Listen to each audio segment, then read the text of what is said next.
My name is Doll Piccotto, and this is Bard Talk.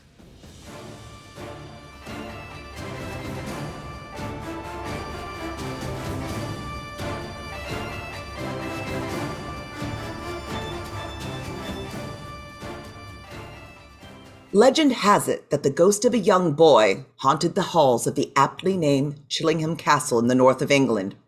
Witnesses who have stayed in the castle have reported pitiful cries and seeing a ghostly blue halo around the apparition of a young boy dressed in blue. Reports of this ghostly boy were heard for years, while renovations on Chillingham Castle began in the early 20th century. While tearing down a wall, construction workers made a grisly discovery: the bones of a young boy dressed in moldering blue fabric. He had been walled in the castle structure. The bones were recovered and given a proper burial, and since then, the radiant boy in blue has been seen no more. One can't think of the Halloween season without thinking of a good ghost story, and what better place to have one than a crumbling old English castle? How gruesomely Gothic.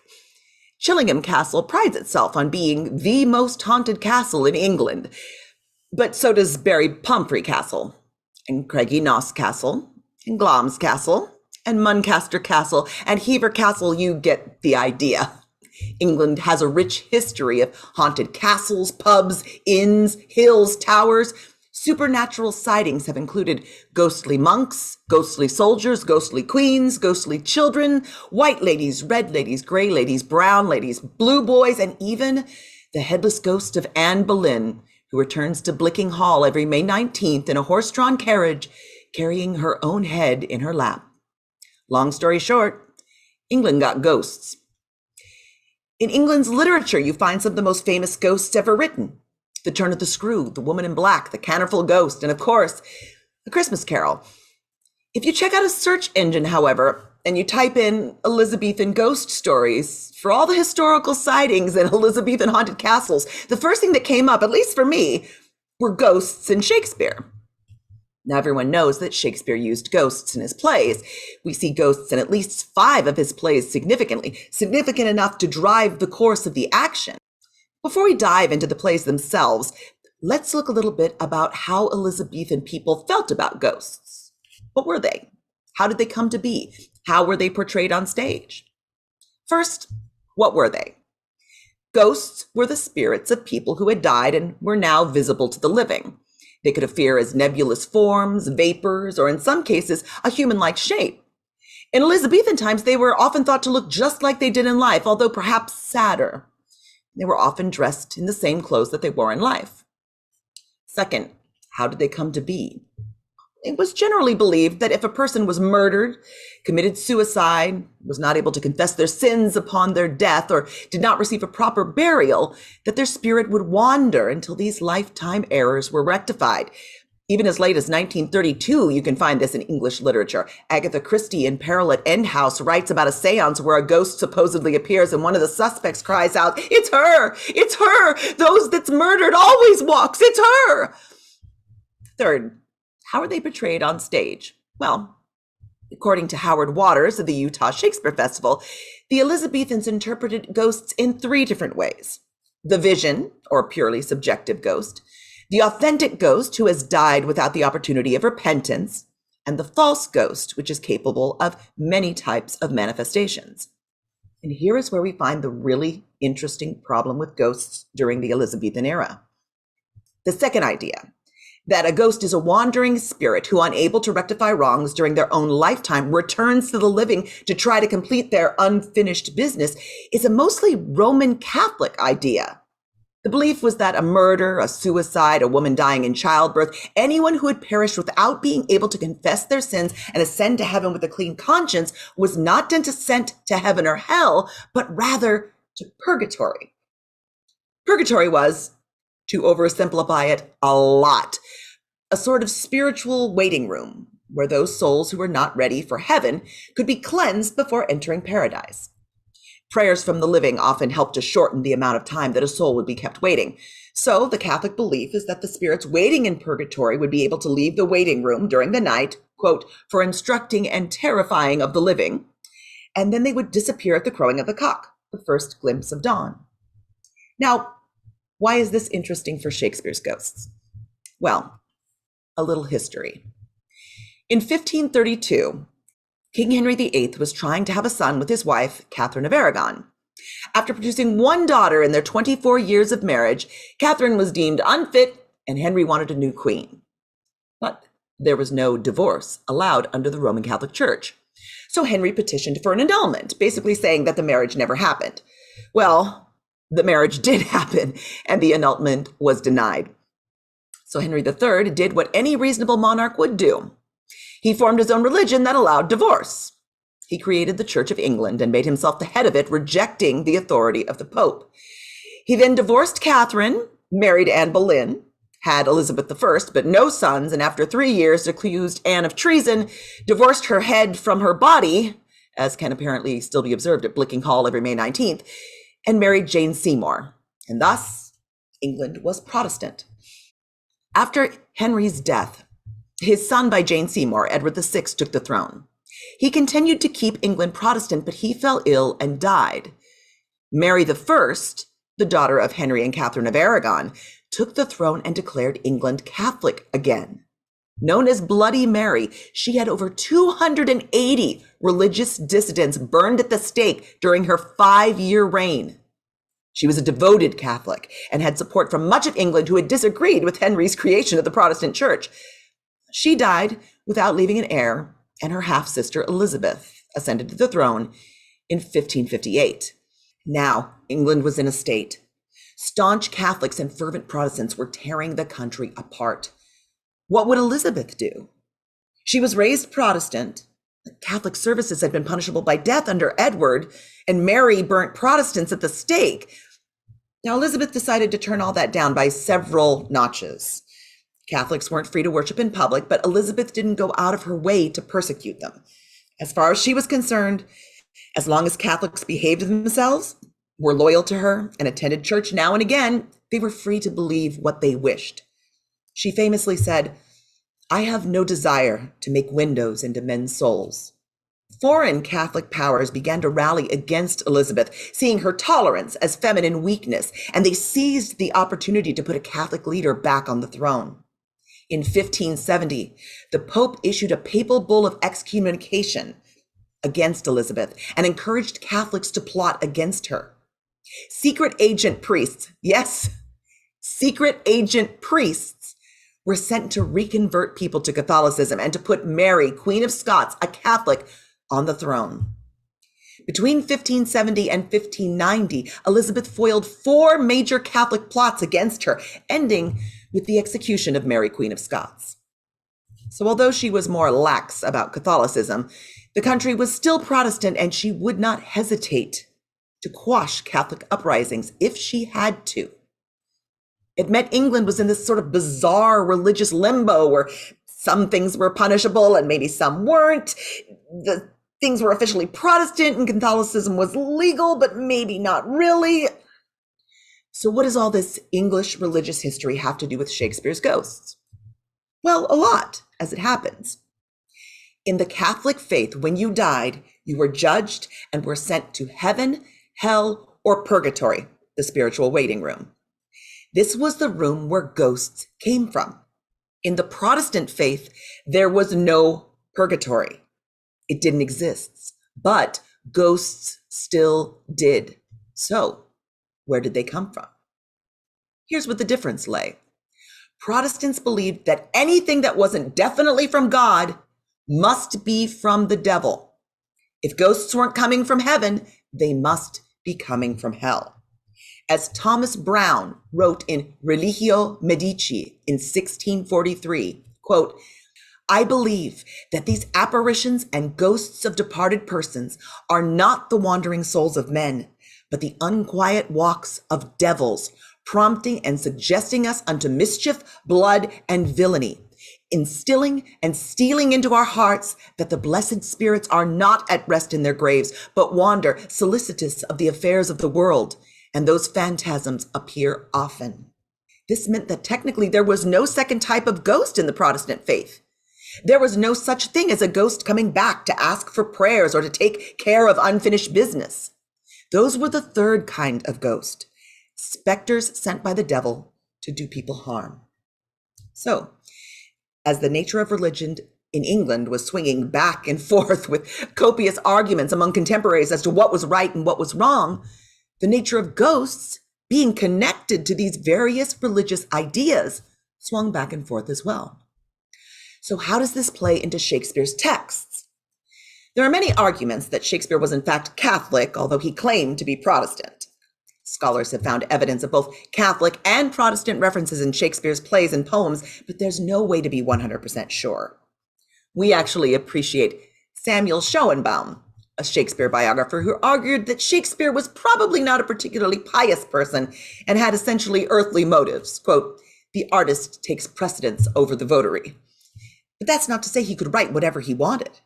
He still had to be careful, considering Elizabeth was starting to be more condemning of Catholics as the plots against her increased. So what do we see when we look at Shakespeare's ghosts? We find them in 5 plays: Richard III, Julius Caesar, Cymbeline, Macbeth, and of course, Hamlet. Richard III is Shakespeare's first play where ghosts make an appearance, and he does not hold back. 11 ghosts make their appearance in this play. Prince Edward, King Henry VI, Clarence, Rivers, Vaughan, Grey, the 2 princes in the Tower, Hastings, Lady Anne, and Buckingham. 11 ghosts. That's a lot of ghosts. But I guess if you got it, haunt it. These ghosts come to Richard III and the Earl of Richmond while they sleep. So are they Catholic ghosts here to finish earthly business, or are they Protestant demons sent from hell? Well, they're clearly not demons from hell, as they wish Richmond good luck and he goes on to win the battle. And as Richard is called hellhound and devil for the entire play, one could argue that these apparitions are more angelic. More importantly, however, these ghosts are ghosts of the first Elizabethan type, subjective apparitions. They come to the 2 men in their sleep, and while Richard sees them as nightmares, Richmond says, "The sweetest sleep and fairest boding dreams that ever entered in a drowsy head have I since your departure had, my lords. Methought their souls, whose bodies Richard murdered, came to my tent and cried on victory. I promise you, my soul is very jocund in the remembrance of so fair a dream." Next, Julius Caesar. In Act 4, Scene 3, as Brutus is between consciousness and sleep, the ghost of Caesar appears to him, tells him that he is Brutus's evil spirit and that he will see him at Philippi.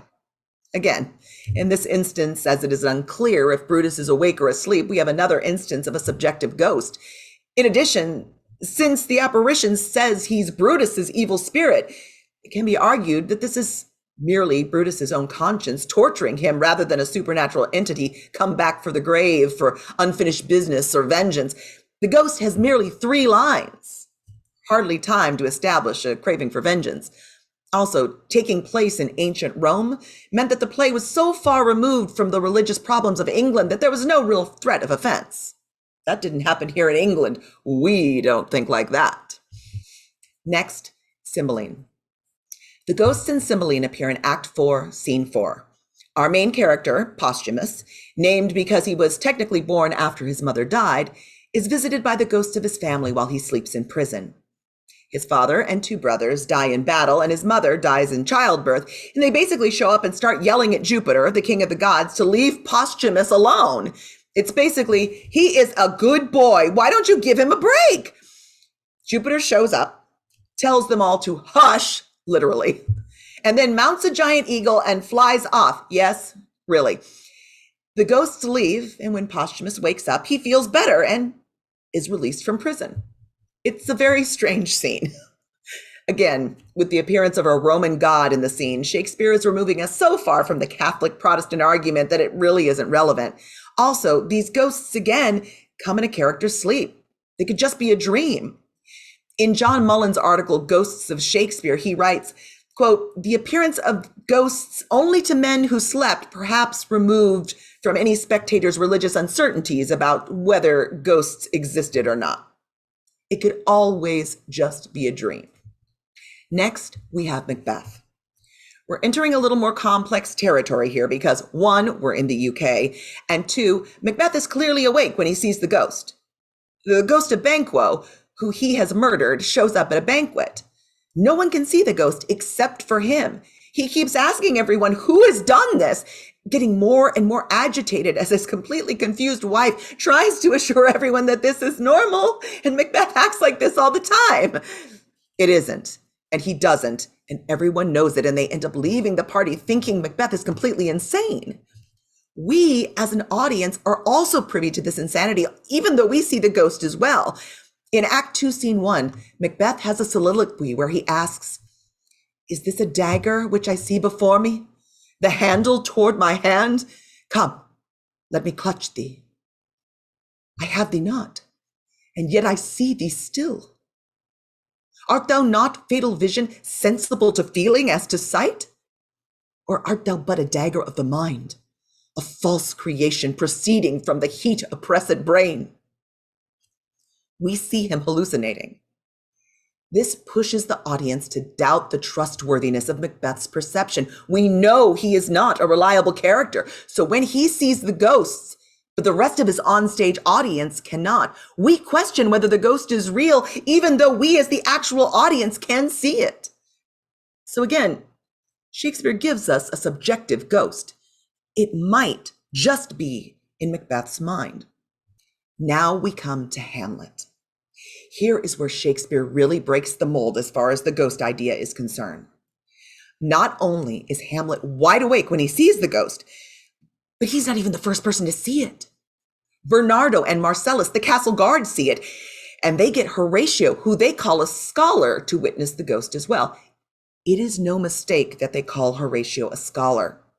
He is a stoic man. If he sees it and believes it, we as the audience should see it and believe it. By Act 1, Scene 4, 4 awake people have seen the ghost. That's 4 times more people than in any other Shakespeare play. Not only that, but the ghost tells us where he comes from.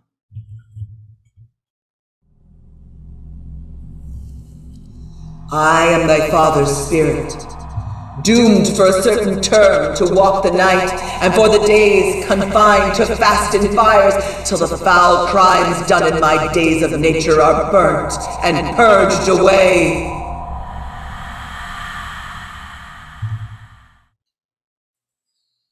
The ghost is telling us that he comes from purgatory. He uses the word purged, the same word base as purgatory, and he's asking for vengeance. "If thou did ever thy dear father love, revenge his foul and most unnatural murder."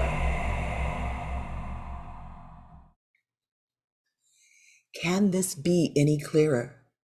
This is a Catholic ghost. It is a murder victim who, unable to confess his sins at the end of his life, has been doomed to fast in fires during the day and walk the earth at night until his sins are burned and purged away and he can enter heaven. He tells us all this at the beginning of his speech. He disappears with the crowing of the cock at dawn. How did Shakespeare get away with this? The way that Shakespeare got away with this was not in the portrayal of the ghost himself, but in the portrayal of the people who witness it, specifically Horatio and Hamlet. In those two characters, we can observe the conflicting views of Catholicism and Protestantism that were actively happening in England at the time. They know that they have seen a ghost. Horatio is a scholar, and he has definitely seen it. It is real. But what do they think it is? Answer, they're not entirely sure. When the ghost first motions to Hamlet to follow it, the guards and Horatio violently object. And Horatio says, "What if it tempt you toward the flood, my lord? Or to the dreadful summit of the cliff that beetles o'er his base into the sea, and there assume some other horrible form, which might deprive your sovereignty of reason and draw you into madness?" Horatio, like a good Protestant, fears that although the ghost looks like old Hamlet, it could actually be a malevolent force, a devil sent to do the prince harm. Hamlet himself goes through the same quandary throughout the play. One of the things we joke about Hamlet the most is that the play is so long because Hamlet won't get off his butt and do anything. There's a great meme out right now that depicts what would happen if you replaced Ophelia with Lady Macbeth.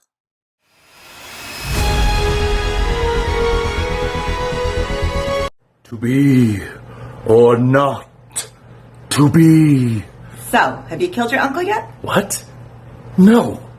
I am struggling through a complex moral dilemma and grappling with my own mortality right now. Oh, right. Whether 'tis nobler in the mind... Because you know if you kill him, then you'll become king. What? And I'll become queen. Where are you going with that knife? BRB!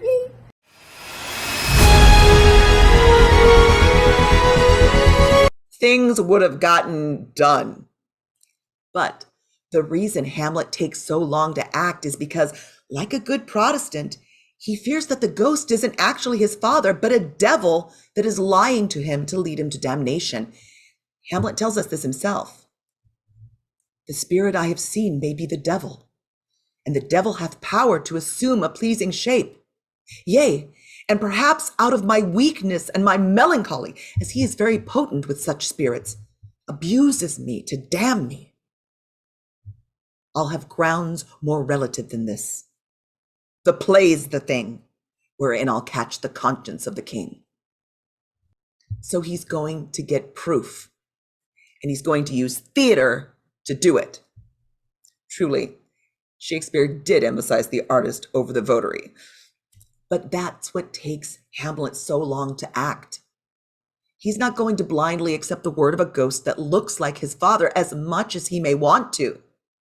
His questioning the goodness or badness of the ghost reflects what the audience in England was going through at the time. Catholicism says there are ghosts who come to you and ask you for help. Protestantism says those ghosts are evil spirits who come to you to damn you. Both of those conflicting ideas are part of English religious dogma. So in the idea of the ghost, Shakespeare illustrates the problem afflicting English society at the time, the disconnect between Catholic beliefs and Protestant beliefs. He doesn't take a side. Shakespeare rarely does. But whether you believed the ghost was a spirit or the devil was almost unimportant. Catholic or Protestant, the ghost would have been taken very seriously. If the ghost is truly a ghost and is asking for revenge, Hamlet is committing murder and is damned. If the ghost is a devil and Hamlet follows it, it ends in damnation as well. The audience would have recognized Hamlet's conundrum, a medium between the living and the dead, between heaven and hell. It was unknown and dangerous and serious, and something that perhaps they all feared they would have to discover at the end of their own lives. So, as you celebrate this haunted Halloween, maybe dressed as a ghost, think about Shakespeare's ghosts and how they've shaped our modern ideas about our spooky friends. His influence goes deeper than you think. Do you know why ghosts are costumed in sheets? Shakespeare put his ghosts in armor, like Hamlet's father, and lent an air of antiquity. But the costumes made so much noise, clanking and squeaking, especially if they were using pulleys or elevators to make the spectral figures float, that it started to become comic on stage rather than eerie. So, costumers started changing how ghosts appeared at the most basic level because of Shakespeare. Now they wore sheets, much lighter and much quieter. The perfect, easy, spooky costume for a Halloween night. Thank you for coming to my Bard Talk.